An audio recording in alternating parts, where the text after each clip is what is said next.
I've been teaching for about a decade and a half, right? And in the beginning, I would see and feel things that I know aren't right, even school policies that are maybe targeting specific groups of students, but I'd be unable to find the language to describe it, but I knew something wasn't right.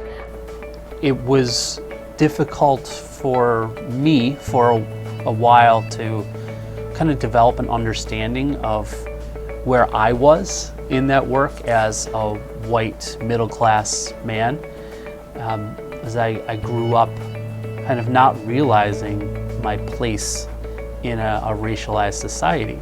I remember a few years ago, in the news was stories about Trayvon Martin, and we thought it was significant to address that with our students.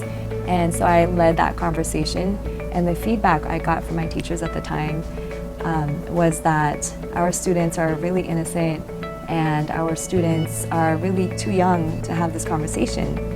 And I remember just feeling like, you know, that tension between knowing like, oh, we need to have these conversations and I don't know how to lead it. Center for Racial Justice in Education, we train and empower educators to dismantle patterns of racism and injustice in schools and communities. So we support educators to more deeply understand the history of race and racism in the United States, how it manifests in our schools, and how it affects our students. We see parents as educators, social workers, counselors, caretakers, even administrators as educators. So we work to dismantle racism in education because the educational system is so foundational to the development of children. I find school as the one gathering place that everyone, particularly in this country, has to navigate through, right? And is the birthplace of many of the ways that we think, the way that we think about others, and the way that we think about ourselves. Educational institutions have the power and the responsibility to shape the experience of young people, as well as their safety and opportunity. In our trainings, we support educators in identifying the many forms of racism, from the interpersonal to the internalized, to the institutional and the systemic, so they can disrupt and interrupt racism at all levels. We ground our trainings in U.S. history and examine the relationship between racism and the ideology of white supremacy. The introduction and the rollout was historical and cited, right? So there were citations and books and scholarship, right? And so this is not an opinion. It's almost as though it's a like master's program / workshops for educators. That's what it is, because this piece of information is missing from all of our education.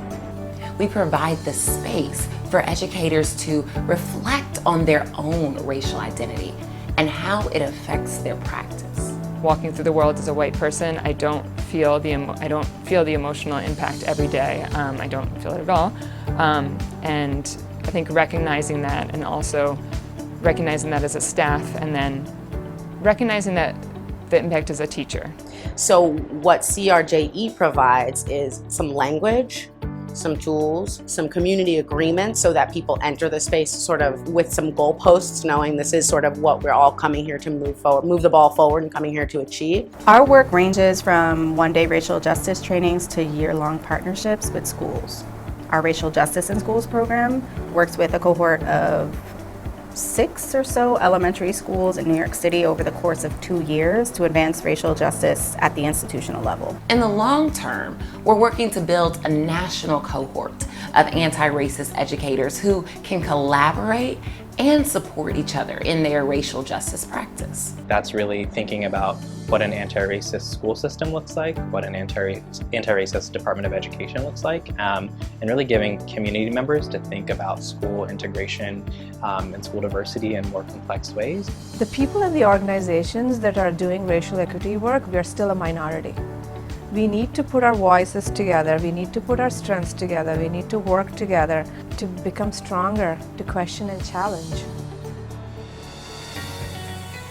In a racially equitable world, our schools will be places that cultivate exploration, creativity, and fun for our young people. They'll be places that are safe for children to learn, where their racial and cultural identities are uplifted and celebrated. Schools will be places where young people thrive and are allowed to be their most liberated and free selves. We see glimpses of it.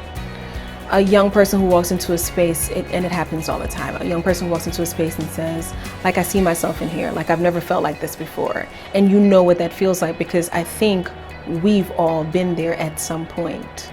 And so imagining that we'll have more spaces like that, and there'll be more young people that can walk into spaces and say, oh, this is for me.